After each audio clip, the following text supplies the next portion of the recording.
ফলের রাজা আম, আর সেই আম নিয়েই হয়ে গেল আস্ত একটা উৎসব। আয়োজনে EIILM কলকাতার জলপাইগুড়ি ক্যাম্পাস। শনিবার জলপাইগুড়ি শহরে EIILM ক্যাম্পাসে ফিতে কেটে এই আম উৎসবের সূচনা করেন অনুষ্ঠানের প্রধান অতিথি তথা জলপাইগুড়ির বিধায়ক অনন্তদেব অধিকারী। বলা হয় আম বাঙালির আবেগ, আমকে আমরা যতটা ভালোবাসি ততটা বোধ হয় আর অন্য কোনো ফলকেই নয়। আর তাই শনিবার জলপাইগুড়ি শহরে EIILM এর ক্যাম্পাস ছিল পুরোপুরি আমের সৌরভে সুরভিত। চতুর্থ বর্ষে পা দেওয়া এই আম উৎসবে কোন প্রজাতির আম ছিল না। 1 লক্ষ টাকা কেজি দামের মিয়াজাকি থেকে শুরু করে আলফানসো, সূর্যপুরী, হিমসাগর, নবাবভোগ, ল্যাংড়া, ফজলি, আরও কত কি।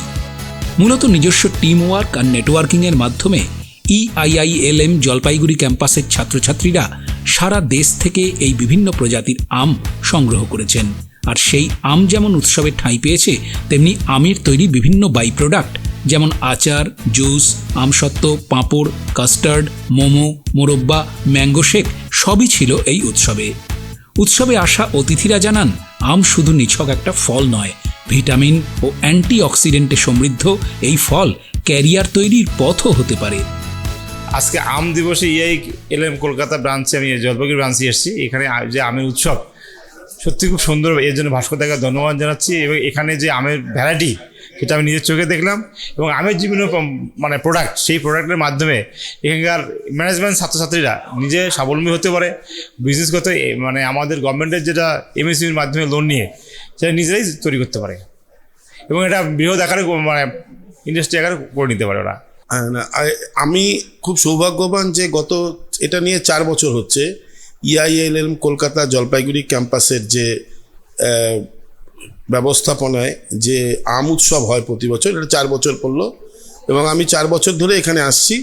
সবচেয়ে বড় যেটা প্রশ্ন, ভালো জিনিস যেটা, যে ইয়াং জেনারেশন, এই কলেজে যারা আছে স্টুডেন্ট, তারা সবাই ইয়াং জেনারেশনের মধ্যে আম খাওয়াটা যাতে বাড়ে। আপনারা জানেন যে নতুন প্রজন্ম কিন্তু ফলের চেয়ে বেশি তাদের বেশি ময়দাকৃত প্রসেস ফুড যাকে বলে, মোমো, পিৎজা, বার্গার, এসবের প্রতি তাদের আসক্ত বেশি।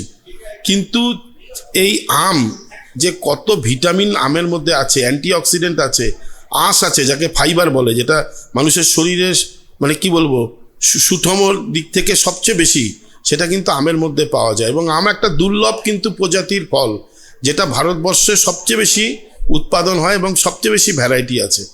তো এই যে ইয়াং জেনারেশনের মধ্যে একটা সচেতনতা বৃদ্ধি, আম যে একটা সুস্বাদু ফল, এত স্বাস্থ্যকর ফল, ওনারা যে উদ্যোগটা নিয়েছেন ওটা অত্যন্ত প্রশংসার যোগ্য। এবং একটা এই যে উদ্যোগটা প্রতি বছর, এবং এই বছর দেখলাম আরও নতুন ভ্যারাইটির আম এসছে। এবং আমরা উত্তরবঙ্গের বাসী, এবং আমরা জানি যে উত্তরবঙ্গে মালদা হচ্ছে আমের জন্য বিখ্যাত একটা জায়গা। মালদা থেকেও এসছে, এবং বিভিন্ন প্রজাতির আম পাওয়া যাচ্ছে। আমাদের পার্শ্ববর্তী যে জেলা আছে উত্তর দিনাজপুর, সেখানে সূর্যাপুরী আম খুব বিখ্যাত, তারপরে ফজলি আম, মালদার হিমসাগর আম, এগুলো যে একটা ভ্যারাইটির আম। প্লাস হচ্ছে এখানকার যারা ছাত্রছাত্রী, তারা যে নিজেরা মোমো বানিয়েছে, জুস বানিয়েছে, তারপরে কাস্টার্ড বানিয়েছে আমের, এগুলো কিন্তু খুব সুন্দর জিনিস। এবং ভবিষ্যতে আমকে নিয়েও কিন্তু একটা মানুষ তার কেরিয়ার তৈরি করতে পারে। প্রতিষ্ঠানের জলপাইগুড়ি ক্যাম্পাস হেড ভাস্কর চক্রবর্তী জানান, 52টিরও বেশি প্রজাতির আম ছাত্রছাত্রীরা নিজেরা সংগ্রহ করে উৎসবে প্রদর্শন করেছে। এক্ষেত্রে একসঙ্গে কাজ করার মানসিকতা তৈরির পাশাপাশি হাতে কলমে কাজ করার অভ্যেসও তৈরি হয়ে থাকে। আজকে তো আমাদের 4বার এটা হচ্ছে EIILM কলকাতা জলপাইগুড়ি ক্যাম্পাসে। তো আমরা যেহেতু একটি ম্যানেজমেন্ট কলেজ, আমরা সেক্ষেত্রে যেটা ভীষণভাবে জোর দেই সেটা হচ্ছে স্টুডেন্টদের একটা টিম ওয়ার্ক, একটা নেটওয়ার্কিংয়ের মাধ্যমে ওরা গোটা ভারতবর্ষের বিভিন্ন জায়গা থেকে আম জোগাড় করে। এবার প্রায় 52+ ভ্যারাইটিসের আম আমাদের এখানে আমাদের স্টুডেন্টরা জোগাড় করে নিয়ে এসছে।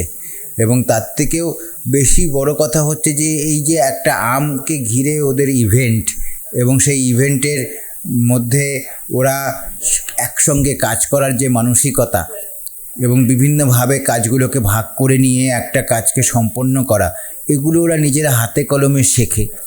এছাড়াও যেটা থাকে যে ম্যাঙ্গোর উপরে একটু ওয়ার্কশপ, ম্যাঙ্গোর উপরে বিভিন্ন বক্তব্য, এবং ম্যাঙ্গোকে ঘিরে কি করে এন্টারপ্রেনারশিপ করা যায়, ম্যাঙ্গো, কারণ কি ম্যাঙ্গো রপ্তানি, ম্যাঙ্গোর উপরে বিভিন্ন রকম ব্যবসায়িক উদ্যোগ, সেগুলোও কিন্তু ওরা এখান থেকে জানতে পারে, আগ্রহী হতে পারে এবং হাতে কলমে কাজ করার সুযোগ তো ওদের জন্য থাকছেই।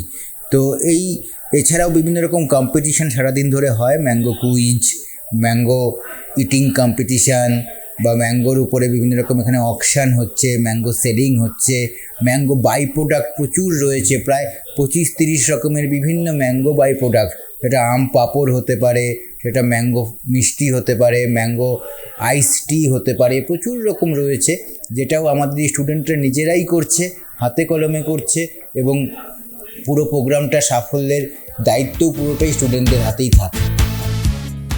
প্রতিষ্ঠানের শিক্ষিকারাও জানান, কুইজ কম্পিটিশন, সেলফি জোন ইত্যাদিকে কেন্দ্র করে অনুষ্ঠান যেন উৎসবের চেহারা নিয়েছিল।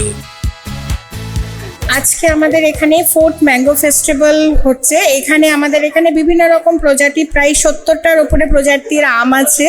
আর আমাদের এখানে স্টুডেন্টরাও বিভিন্ন রকম, ওরা নিজেরা আমের আচার আছে, আমের মোরব্বা আছে, আমের জেলি আছে, ম্যাঙ্গো শেক বানিয়েছে, ম্যাঙ্গো মোমো বানিয়েছে, সব আমজাত জিনিসের ওপরেই বিভিন্ন জিনিসের একটা প্রদর্শনী চলছে। ম্যাঙ্গো ফেস্টিভ্যাল চলছে, ম্যাম তো বললেনই, বিভিন্ন পণ্যদ্রব্যের, আমজাত পণ্যদ্রব্যের সম্ভার রয়েছে, 70-এর বেশি প্রজাতি। তাছাড়া রয়েছে সেলফি জোন রয়েছে, যেখানে স্টুডেন্টসরা একটা বিশাল আকৃতির সেলফি তৈরি করা হয়েছে, ছাত্রছাত্রীরা যেখানে দাঁড়িয়ে সেলফি তুলবে এবং এই মোমেন্টটাকে ক্যাপচার করে রাখবে। এছাড়াও বিভিন্ন রকমের অ্যাক্টিভিটি চলছে। আমের সঙ্গে বাঙালির একটা ইমোশন জড়িয়ে আছে, সেই কথা মাথায় রেখে এবং বরাবরই প্রফেসর ভাস্কর চক্রবর্তী স্যারের অনুপ্রেরণায় নতুন নতুন রকমের অ্যাক্টিভিটি আমাদের কলেজে হয়। তো ম্যাঙ্গো ফেস্টিভ্যাল উপলক্ষে আমাদের কলেজে যেমন নানা রকম আমের সম্ভার রয়েছে, তার সাথে সাথে স্টুডেন্টসরা আমের ওপরে প্রেজেন্টেশন দিয়েছে, তাদের নানা রকম অ্যাক্টিভিটি, তার মধ্যে কুইজ কম্পিটিশন আছে এবং খুব উল্লেখযোগ্যভাবে কুইজের পুরস্কার হিসেবে আম দেওয়া হয়েছে এবং আম খাওয়া নিয়েও একটা প্রতিযোগিতা রয়েছে। সব মিলিয়ে জলপাইগুড়িতে EIILM এর ক্যাম্পাসে 4র্থ বর্ষ আম উৎসব ছিল আক্ষরিক অর্থেই জমজমাট। ব্যুরো রিপোর্ট, উত্তরবঙ্গ সংবাদ অনলাইন।